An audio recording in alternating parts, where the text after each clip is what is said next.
Good morning, ladies and gentlemen. Welcome to the another edition of the Daily Tribune Straight Talk.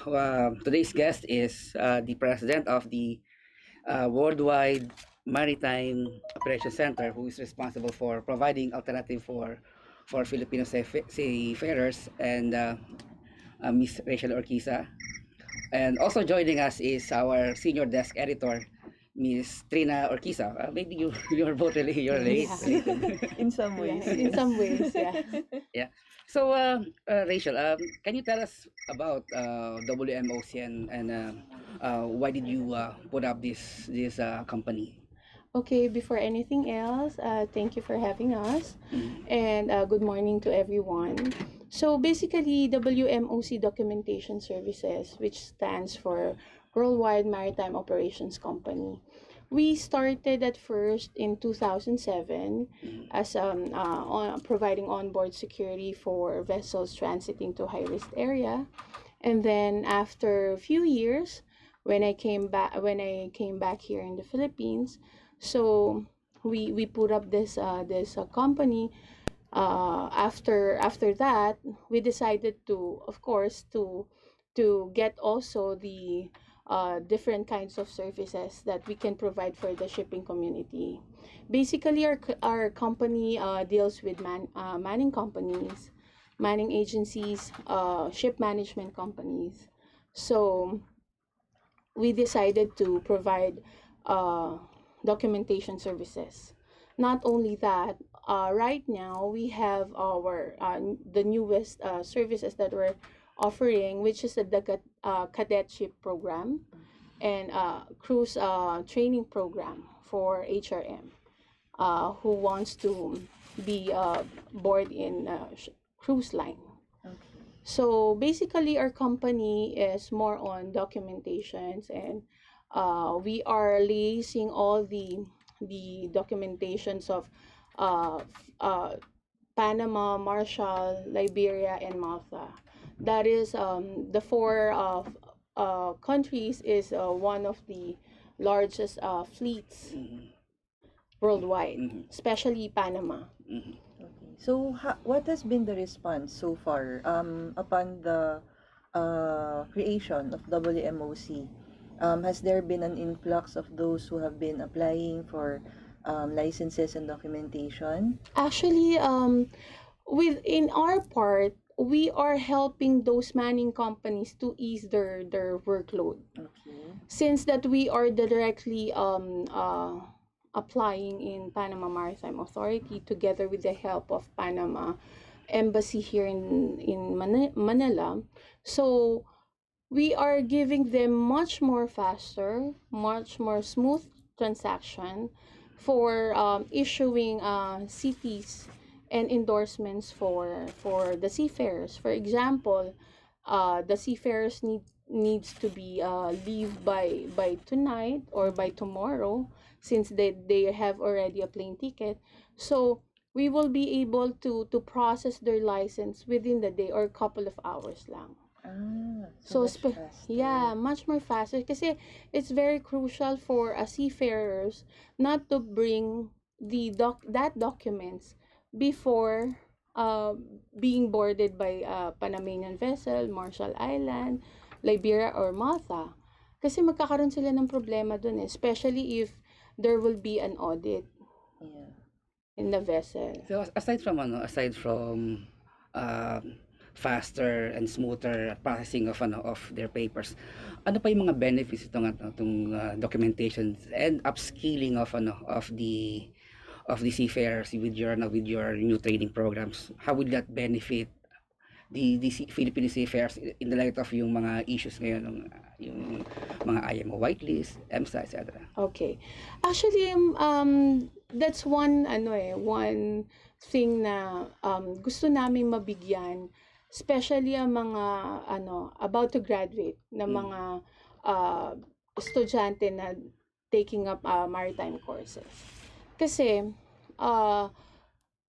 most of the time, syempre once they are required to have a sea service of 12 months in order for them to get a license in Marina. So when we study, we see na there's a lot of challenges na dinadaanan ng mga bata, not only students ng ng mga maritime courses, but most of the student like HRM gusto nilang sumampa ng cruise line. So nakita namin yun, sabi namin, bakit ang daming ang daming naloloko kasi hindi sila well guided. So, ang aim ng WMOC, we came up with the program that not only providing them for a sea service of 12 months, but guiding them throughout hanggang sa makakuha sila ng maayos na trabaho. Kasi I myself, I have 4 kids. So, 'di ba, pag pinag-aral mo yung anak mo ng 4-year course, it's very disappointing naman on your part na makikita mo nagsa-struggle pa rin yung bata na even though they have already undergo the sea service, but what's next? Ang dami ngayon na nanoloko, na nagiging fixer na actually two weeks ago I received an information that there are some of the cadets na meron na silang sea service kaya lang hindi pa kompleto. Na naloko sila. They paid 75,000 pesos just to aiming na makasampa sila ng barko. Sa cruise line, hindi ko na sasabihin kung sino yun. Pero what I mean is, yung mga ganong instances, and alam naman natin, karamihan ng mga marino talagang either scholar, hindi din yung mga magulang, sa probinsya, yung iba nga binibenta pa yung bahay, yung kalabaw, para lang matuloy yung anak nila na makapagsiman. Kasi akala nila, after the sea service, may trabaho na ako. No. It's very frustrating on our part. Kaya sabi ko, gusto kong makatulong. Kasi nakikita ko yung transition ng mga bata. That's why we came up with this program. And together with the help of Panama, Marshall, Liberia, and Malta, we came up with the proposal na, sige, kami na magpoproseso ng dokumento ninyo. At the same time, ihahanda rin namin sila na hanggang sa makakuha sila ng trabaho, ma-endorso namin sila sa mga partners naming money, is alam namin na well-equipped sila. And they undergo with the high standard ng 4 na flag states na yan. Kasi it's very important na lahat ng training nila is accredited by these 4 countries na to. So, babalik tayo dun sa sinasabi mo na about IMO whitelist and EMSA. Actually, it's a very well-known fact na may problema talaga tayo, especially sa IMO and actually sa EMSA. And siguro hindi natin alam, but we're keep on praying na sana naman wag tayo maalis sa IMO whitelist kasi magiging malaki ang impact na sa atin, especially sa mga seafarers natin. With the EMSA, we're still praying, the result will be out by January of 2020. So sana mabigyan tayo kung hindi natin na-meet yung kanilang standard, but sana give us at least extension para talagang maging smooth at yung transition na gusto nilang mangyari for upgrading of trainings of Filipino seafarers, sana gawin na ng tama, 'di ba? So kami, isa lang kaming maliit na kumpanya, but ang focus namin is to help this young and mga talagang nangangarap na sumampa ng barko, mga seafarers. Kasi Filipino seafarers are world class. Number 1 tayo na tayo ang provider sa mga sa Europe, sa mga in any parts of the world. Talaga ang gusto nila is Filipino. Why? Because ang mga Filipino seafarers mababait yan.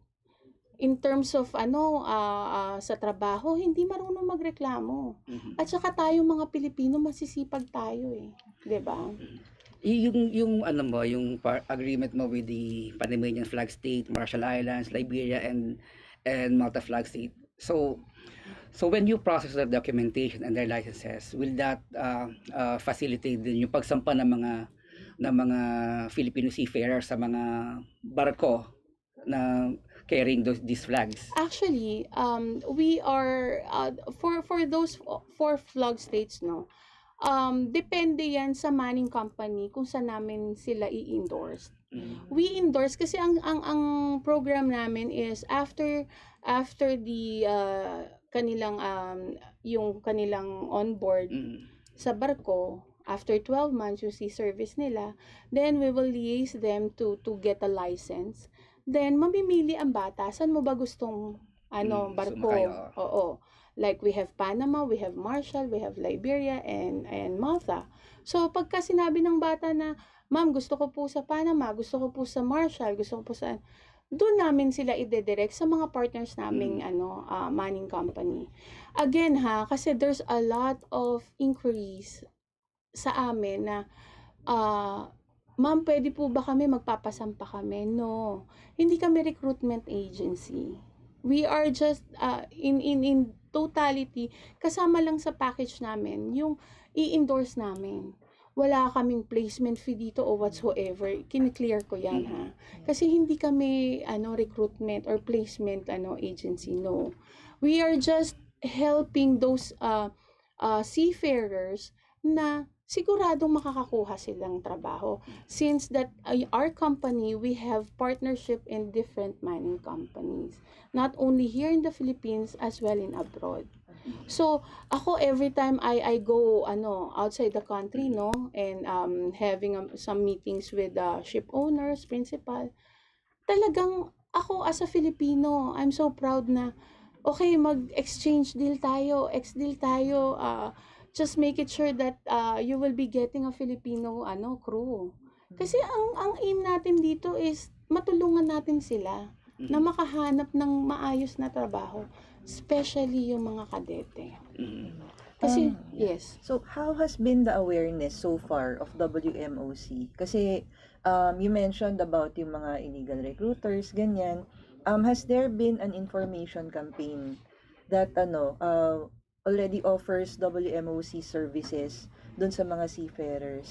Actually, ma'am, I think kami pa lang yung yung company na nag-offer nung talagang ganitong klase ng services, no, sa market. Actually, gusto ko nga may sumunod Kasi 'di ba, the more na mas maraming sumunod, the more na yung talagang yung focus mo na matulungan ng mga batang to is mababawasan yung yung employment tsaka yung opportunity sa kanila, 'di ba?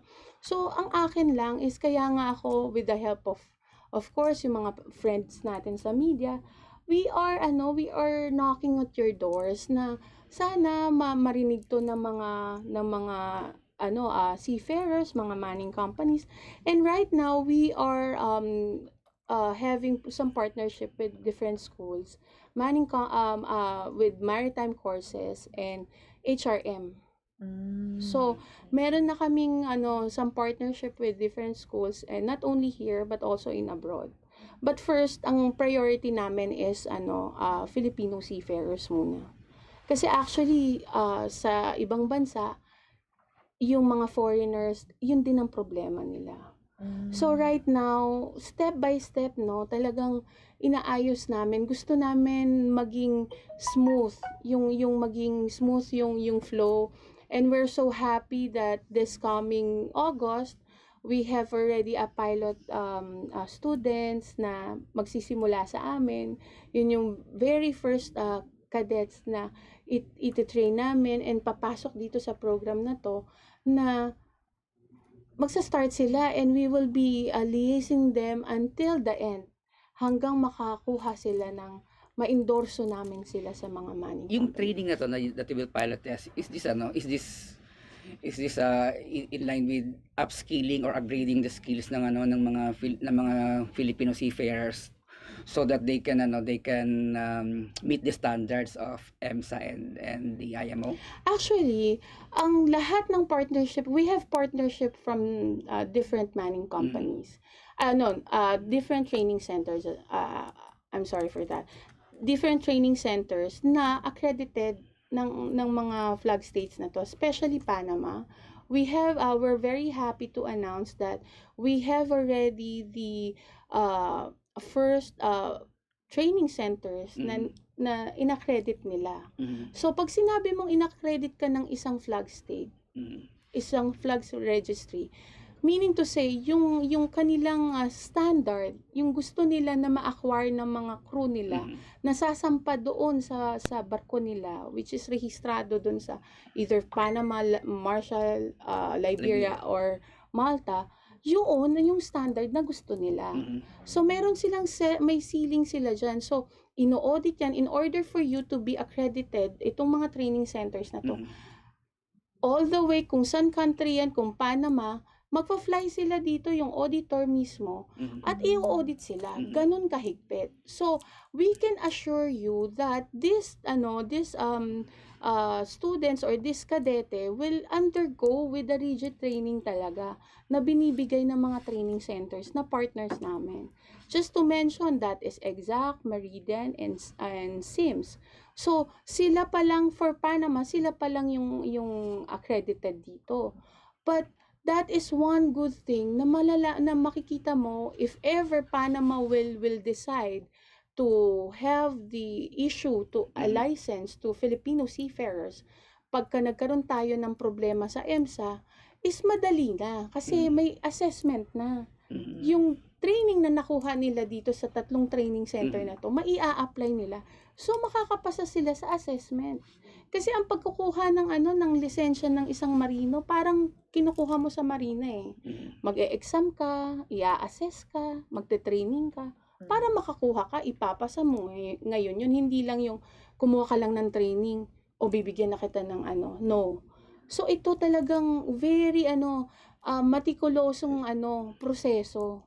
Hindi ka lang nila bibigyan ng lisensya, ito na. Hindi kailangan competent ka, alam mo, at yung standard nila, yun ang alam mo. So in other words, because these training centers and standards are accredited by these flag states like Panama, Marshall, Liberia, and Malta, those cadets who will have undergone these trainings ay sigurado makakasakay sa mga barko na to. Yes.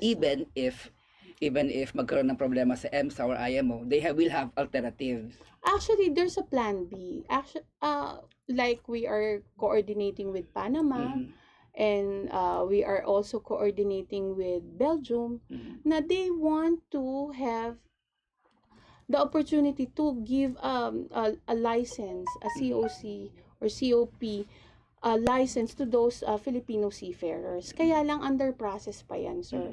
So, let's see, and we're hoping pa rin na magiging, mabibigyan tayo ng extension kung hindi man tayo makakapasa. Meron kang 4 na flagship. Oh, yes. Kumbaga, this is just a plan B.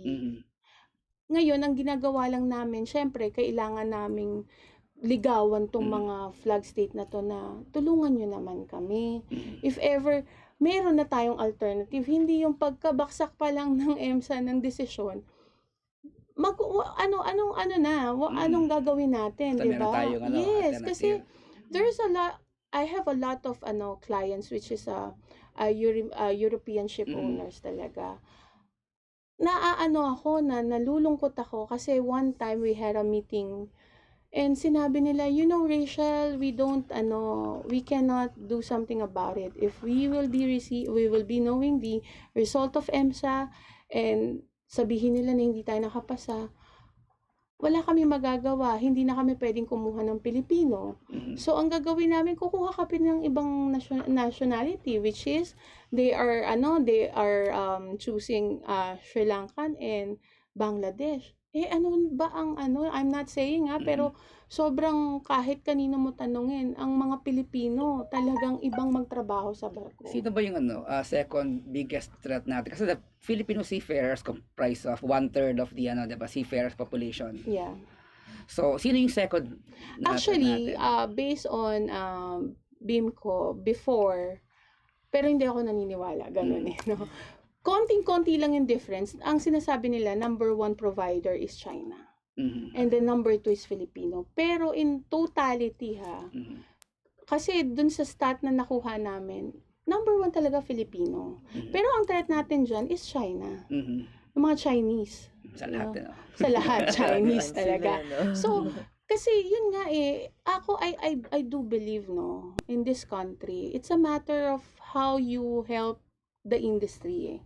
Kasi, katulad niyan, every time, we're so lucky actually that during the inauguration of WMOC, we were able to invite Mayor Isko Moreno, the newly elect mayor in Manila. So sabi niya sa akin, don't hesitate to come to me if there will be any help na pwede naming ibigay para sa mga Filipino seafarer.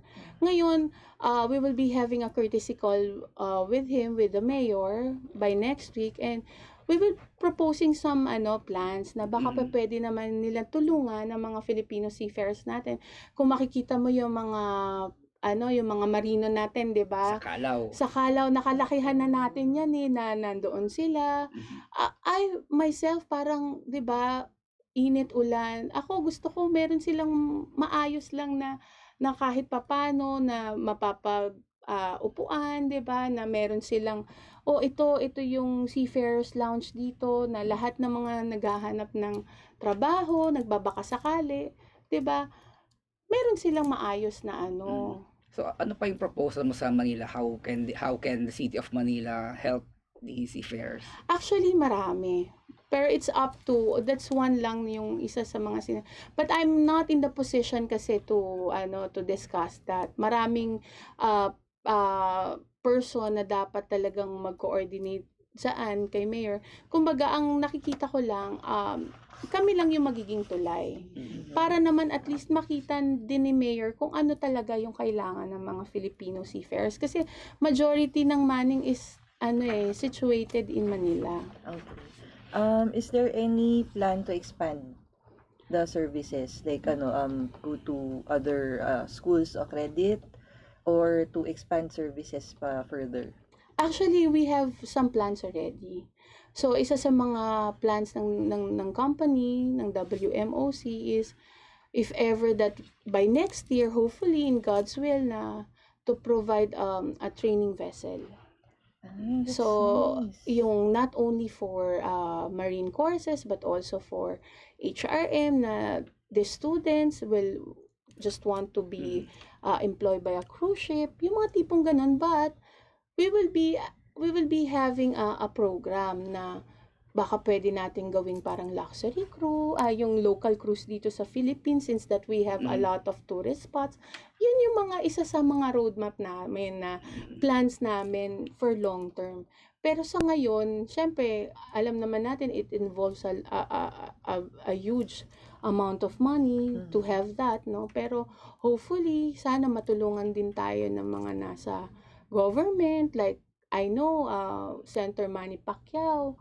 Once si Senator Manny Pacquiao, pag alam niya na para sa mga kabataan, talagang wholeheartedly talagang tutulong siya. So, yun, isa sa mga namin yun, at nakikita na magiging it's a win-win situation. We're helping those students na ito na talaga yung realidad, ito na yung magiging trabaho nila. So, at the same time, we will be attracting more tourists, 'di ba? So, yun, isa sa mga namin yan, plus expanding our company-wise. Oo naman, kasi ang aim ng WMOC is not only for business we would like to help. Yun ang gusto namin. Secondary na lang yung 'di ba, yung earnings natin, 'di ba? But ang main thing namin is we would like to help those Filipino seafarers. Ang sarap kasi ng pakiramdam na katulad tong mga namin, yung first batch namin na mag-e-enroll, magsa-start ng August. Ang sarap ng feeling pagka nakita mo naging kapitan na yan. Oy, galing kami sa ganito, 'di ba? Very flattering on our part. Lang to I'm not a technical person. Hindi ako kapitan, hindi ako kumuha. I'm a graduate of mass communication. Ang layo nga, 'di ba, na nasa shipping ako. Dapat katulad nyo na nagre-report ako, nasa broadcasting ako. But you choose a better career. but siguro ito yung calling namin. Ito yung calling ko in particular Kasi at first nung nasa DC ako, I was connected with the armed security on board, which is I don't know how to. I've been there as a marketing, but I don't know how to sell the services kasi hindi ako experienced sa shipping eh. But God leads us away. And siguro sabi ko, inisip ko nga nung ginagawa ko to a year ago, itong bagong program namin. Siguro nga ito yung dapat. In small little ways na makita, pagka nakita na siguro ng industriya ng shipping na, ay, posible pala yun. So, marami nang gagaya. So, mas matutuwa ako kung mas maraming gagaya, di ba? Kasi marami na kaming matutulungan. Hindi lang kami. Kumbaga, lahat na ng kumpanya na meron, di ba? Now, going back to EMSA. EMSA, by the way, is the European Maritime Safety Agency, and our issue with IMO, yung IMO is International Maritime Organization. Issue na doon is the standards of training, certification, and watchkeeping of the CW. Now, in light of these issues, you chose these 4 flagships, Panama, Marshall Islands, Liberia, and Malta, is because they have, especially Panama, they have the largest number of fleets around the world. So yun nga, this is Plan B. Yes. Yeah, this is just a plan B, Para naman kahit papano, pagka lumabas na nga yung result na yun at hindi naging favorable para sa atin, so we still have chance. Kasi right now, I do understand na hindi pa masyadong mararamdaman yan by next year. Pero there will be some issues na pagka nakita ng mga port authorities, especially if you're transiting sa mga Europe ports, there's a possibility na hindi pa didikitin o madidelay yung barko mo. Kasi pag nakita pa lang nila sa manifesto na meron kang Pilipino. On board, sabihin hindi kayo pwedeng Back to country of origin. Yeah, you have to reroute. So, isa yun isa yun sa syempre another additional cost yun sa principal, sa owner ng vessel. So pagka ganun, ikaw ba kung ikaw ang may-ari, gugustuhin mo pa ba na magkaroon ka ng additional cost? Syempre ang iisipin nila, ayoko ng additional cost. So hindi na ako kukuha ng Pilipino kasi nadidelayed ang shipment namin 'di ba? Do you have data kung gaano karami yung Panamanian registered, Malta registered, and Liberian registered vessels? Actually, number 1, I know I have some datas for that. But based dun sa stat na nakuha ko, number 1 ang Panama, second is Marshall, and third is Liberia.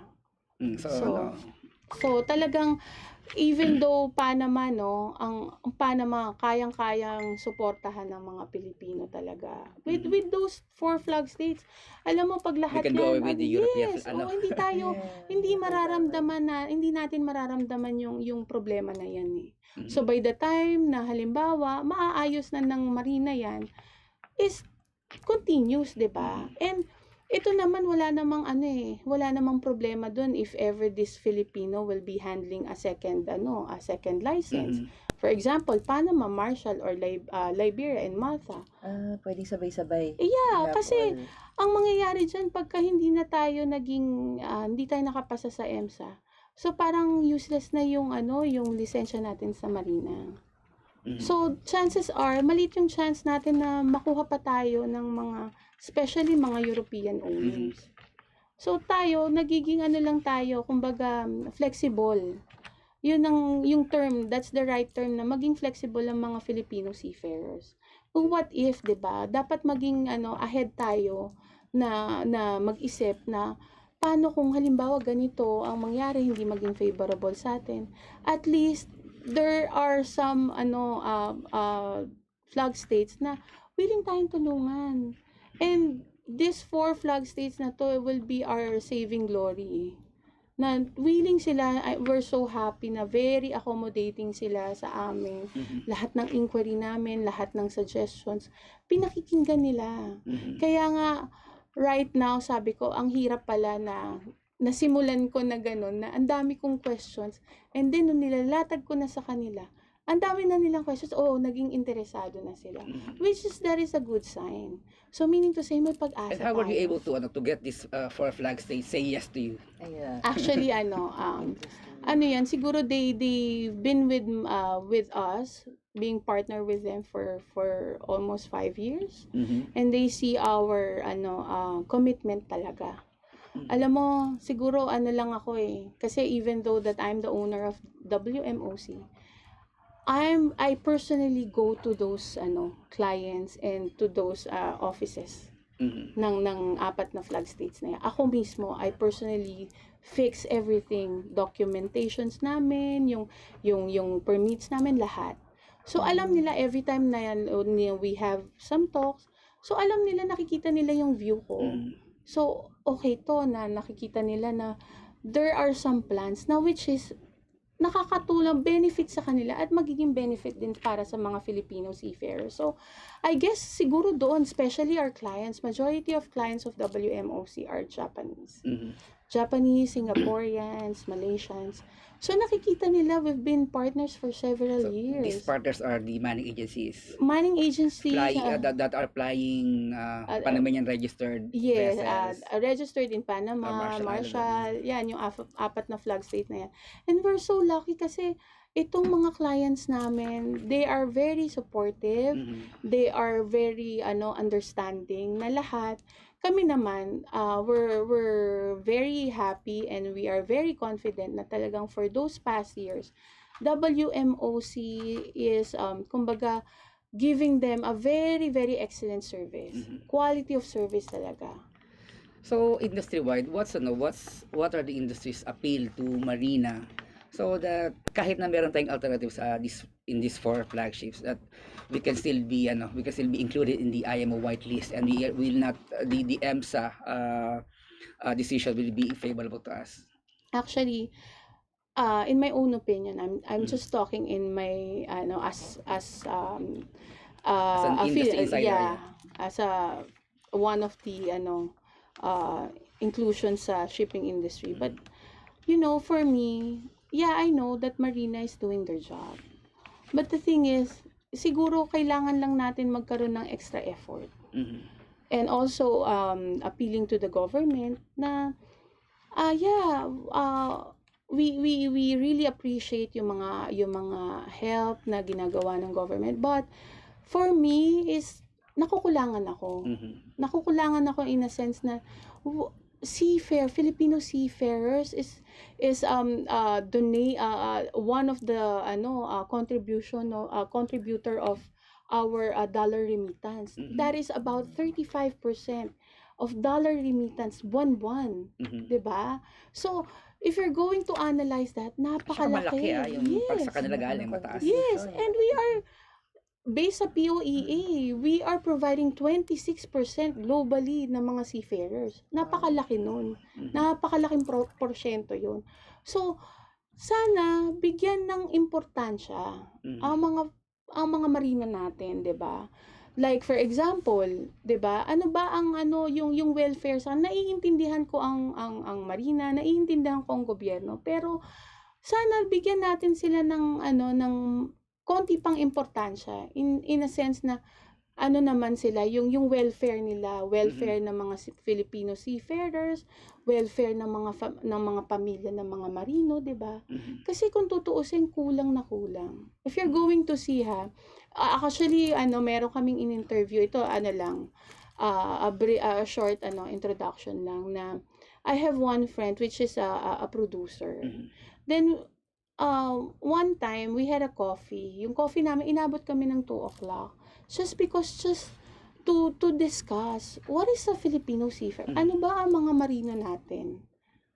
So, ini-explain ko sa kanya nila, hanggang yung pala, na nagkakaroon na siya ng idea na, bakit hindi natin gawan ng just to aware.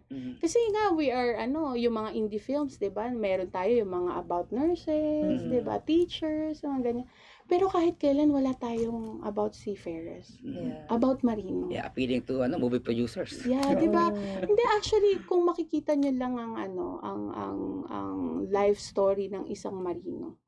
maaano ka, mahahabag ka talaga. Yeah. Kasi hindi lahat ng ng mga nagtapos ng mga ng maritime course is a well-off family. Karamihan yan mga, alam mo, bata pa lang, pangarap na nila Pangarap maging nila. marino, sasampa ako ng barko pagka, nakatapos ako, paglaki ko, gusto ko maging marino. Pero, yung buhay nila, andiyan yung nagbebenta ng bahay, sa probinsya, nagsasanla, binibenta yung kalabaw, para lang makapaguyod yung bata. Kaya ako naantig kasi, nakita ko one time na nasa isang establishment na appliance store. And then naririnig nung nag-a-assist sa aming salesman na sige, may problema kasi yung client ko noon. So kailangan naming ipadala yung dokumento sa barko. Kausap ko, okay captain, sige papadala ko, just give me 15 minutes. Ganun. Tapos naririnig niya habang, ma'am, ano ba kayo, manning kayo? Kasi po graduate ako ng maritime course. Sabi ko, bakit nandito ka? Ma'am, kasi tapos na po yung sea service ko, pero wala po ako kasing mapasukang agency, kasi wala po akong backer. Which is dapat hindi gano'n. Ilang taon ka na ba dito? Sabi ko sa kanya, ma'am, 2 years na po ako nagtatrabaho, ahente dito, yung alam mo yung ahente ng mga TV, ganyan. Yeah. So sabi ko, bakit gano'n? Kung akong magulang, 4 years kang nag-aral, naka-sea service ka, pero wala kang makuhang trabaho. Nakakalungkot. So sabi ko, hindi deserve ng mga batang to. Itong mga na to. At saka especially yung mga magulang nila. Na hanggang yun na lang. Kasi ang pangarap nila, makasampa ng barko. And there's a possibility na mas kumita ng mas malaki, di ba? You mentioned parang you found it na kulang pa yung ginagawa ng marina sa to assist yung seafarers. Where do you think should the government put more emphasis to further improve yung yung sitwasyon ng ating seafaring industry? Yeah, unang-una, syempre, I do understand, naglo-launch sila ng mga bagong apps nila, yung mga online na yan. Kasi kami, sa documentation kami, di ba? So, madalas nagkakaproblema kami yung mga online verification sa marina. Kung hindi naka-down yung system, ilang beses kang uulit pero hindi. Yung mga ganun ba? Technology. Oo, yung technology nila na sana bago nila ilabas yun, dapat make it sure na talagang maayos, 'di ba? Oo. Kasi marami ring nagrereklamo mga seaman na, ma'am, hindi kami makapasok sa system ng marina kasi ganito naka-down. Plus, syempre, alam naman ng marina kung ano nilang dapat talaga nilang gawin. So, siguro more on implementation, more on talagang kailangan nilang tignan. Paano ba kung ang computer nga, 'di ba, nag-a-upgrade, 'di ba? From time to time dapat ina-upscale natin ang kalidad ng mga Filipino seafarers kasi yung quality of being a good seafarers nandun na yun eh. Pero kailangan natin i-nurture, 'di ba? Continuous improvement na skills. Yes, continuous learning, unang-una. Nag-i-innovate eh. Lahat ng bagay sa mundo nag-i-innovate yan. So, tao pa kaya? So, yun ang dapat natin tignan. Paano ba tayo, since number 1 provider tayo ng seafarers worldwide, di ba? So, dapat, pagka number 1 provider ka, dapat world class yan na lahat dapat above average, above above standard ka. Yes. So, yun ang sinasabi natin na alam kong kaya naman. Basta pagtutulungan lang at saka yung talagang not only the government, not only marina, but also the whole shipping industry na kailangan magtulong-tulong talaga. 'Di ba? To come up with a better, sabi nga nila, better product para i-offer natin sa buong mundo na ito to, world class ang mga Pilipino. 'Di ba? Alam mo, Trina, do you know that Rachelle started in the maritime industry providing armed security sa mga high risk areas. So how did you started that Actually, in that line so of funny business? talaga kasi I just, my aim lang, kasi I'm a single mom, no? So, I have 4 kids. So, ang aim ko lang is magkaroon lang ako ng trabaho. Siyempre, being a mother of 4, no? It's not that easy. So, nag-travel ako. I'm just holding a tourist visa. Then, sabi ko kahit na anong trabaho na lang. Basta, I've been in sales for 10 years eh. So, I know that it will help. Kasi kahit ano yan, anong produkto yan, kaya ko ibenta. So, ganun ako ka-confident. Siyempre, di ba? Ang mga Pilipino, malalakas ang loob. So, from there, may nag-refer sa akin dito sa company na to. So, sabi nila, you have to go there. Sabing ganun, just try if you want. Sabing ganyan. So, nag-apply ako. First day, sinabi nila, in-interview nila ako. So, do you know how to sell services? Yes, of course. Sabi ko ganun. Then, on the second day, sabi nila, okay, come back tomorrow and we'll decide. So, syempre, bumalik ako. Pagbalik ko doon, iba kasi, di ba tayo dito sa Pilipinas, may training pa tayong dinadaanan, pagka tinanggap ka ng trabaho, you have trainings na, 1 month ka magte-training before kita pakawalan dahil alam mo na yan. No, I was so shocked that, okay, you're hard, this is your contract, you have to sign it, that is your table, that is the phone, and that is your manual. So, you have to start working now. So, nagulat ako kasi hindi ko pa nga alam kung anong produkto. Sabi agad. Yes, sabi ka agad. Siyempre, tayo mga Pilipino, yun nga yung isa sa mga magaganda nating quality na maparaan tayo, maparaan tayo eh.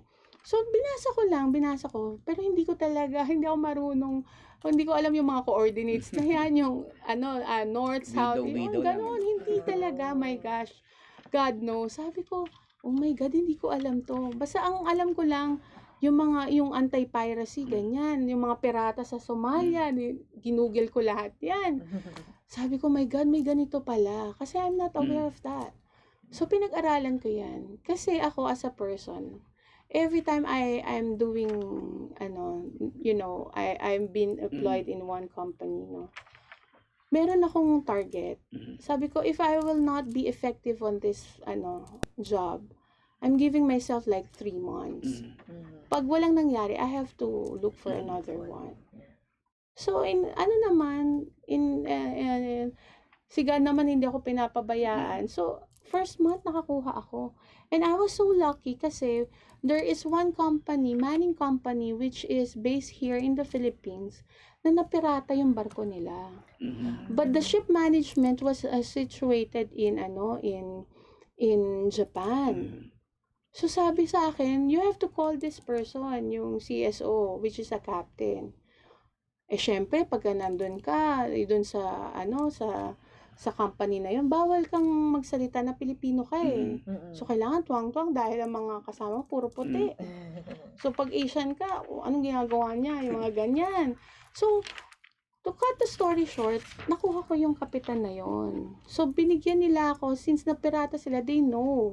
Kasi ang dami nila eh, mostly are, I think they have like almost 500 fleets. So, ang laki. Tapos, tramping vessel sila. I just started, with one, ruta. So, kaya lang, hindi ko alam na yung company pala na pinagtrabahuan ko, that is the only first time that they will be getting a business. It was been, existing like 2 years already. Pero ako lang ang nakabenta. You gave them their first client. Yes. Wow. So I was so, syempre, proud na proud ako. Kaya lang, on the other hand, nagka-problema ako. Kasi since first time nila, hindi sila aware kung anong mangyayari. Andyan na yung barko. And then, hindi ako makapagsalita dun sa client na Pilipina din ako. Full crew yun, puro Filipino. So, sabi nung captain sa akin na, Miss Rachel, we are here at the RV position. So, where is your guard? Sabing ganyan. Eh, ang usapan, 1 hour before the ETA of the vessel, the guards will be there na. Yung mga escorts. Yeah. Wala. Yun pala. Eh, syempre, very risky dun Mm. na meron na silang mga fishing vessels na Mm. there's a possibility na mga pirata yun. Ganun dun Mm. yung sa boundary ng Djibouti at saka Somalia. ng Somalia. So, delikado yung area Mm. na yon. So, sabi niya, you're lying, you're lying. Na-stress ako, yung pala, yung company namin, parang isang maliit na barko, na hindi barko isang bangka lang. Mm. Kasi nga hindi sila aware. So, sa madaling salita, nagkaroon kami ng aberya. Pero, nagawan ko ng paraan. So, Mm. nakasampa sila, but hindi ko na naulit yun. Then, nag-decide na ako, sabi ko, hindi pwede yung ganito kasi mapapahiya ako sa client ko. So, nag-solo ka na. So, nag-resign ako, pero hindi ako pinayagan. Nag-decide ako umuwi dito. Pero bago ako umuwi, kinausap ko yung mga client ko. Sobra akong thankful kasi the first client that trusted my company is a Japanese company, client talaga. Sobrang thankful ako. So, are you still providing armed escort services? Yes, oo. And yung mga armed escorts mo, are they Filipinos as well? We have also Filipinos, but not all. Mostly are Ukrainians, British, and Yemenis. How's your record pagdating sa armed escort? Have you lost a ship or have you na-hijack ka ng... No. We're very, very proud to say that even once, hindi kami nasampan. There are, 2 encounters lang. But I'm so lucky, Filipino yung on board ko doon, na guards, na talagang magaling sila. They knew what to do. Yes. Kasi actually, lahat ng team namin, we have this standard that every year, twice a year, we have trainings for them. Anti-piracy. Nag-upgrade talaga kami. Kasi buhay ang assets ng barko, buhay ng crew. Alam mo yon. So, you have to be careful. Where do you do the training for those Actually, we securities? have in Singapore the training for anti-piracy, and we have also here sa Manila, sa Marikina. But that is twice a year. But right now, sad to say, medyo hindi na katulad ng dati. Kasi nagtitipid na yung mga owners ngayon . So, hindi na, minsan sumasabay sila sa convoy ng yung escort, ganyan, na yun yung free. Pero, yun nga lang, nahahamper yung schedule nila. But, yun, wala naman tayo magagawa. There are still some. We have some clients in Singapore and in Japan na pangilan-kilan, kumukuha talaga sila. Do you have a question?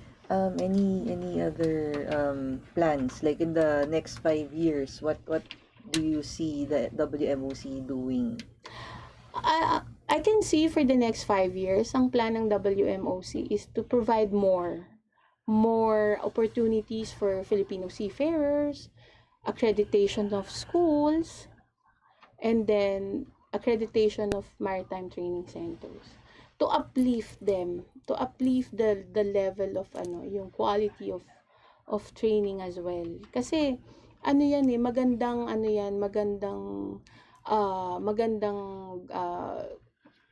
kumbaga showcase natin sa ibang country kasi yung ating location is ideal location for neighboring countries natin here in Asia. And not only that, yung iba pupunta pa sa malayong lugar just to have that training. Dito, actually ngayon nagsa-start na kami. We have Japanese every month. We have Japanese going here just to have to attend the training. Kasi like for example sa Panama, hindi sila yung pwedeng, sige, we're going to pay na lang for the training. No, you have to be there physically.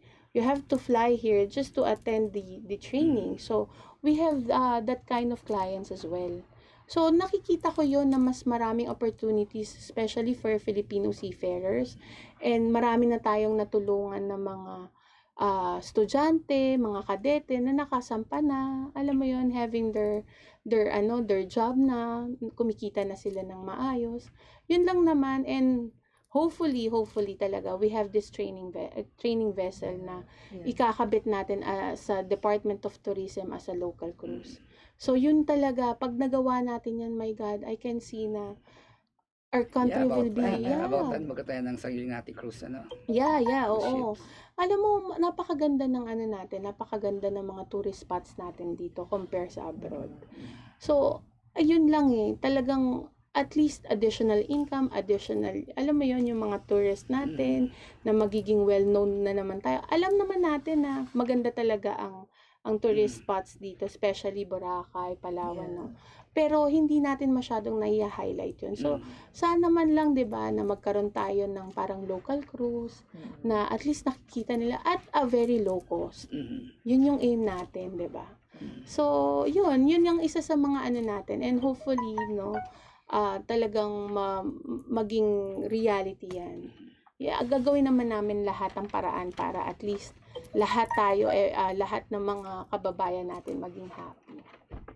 Yeah, so thank you very much, Miss Rachelle Orquiza and Trina, for the seafaring industry. We need, and of course sa Marina, no, we need to continue upgrading our skills and to be at par with the global standards. And even if, sabi nga ni Rachel, no, even if we don't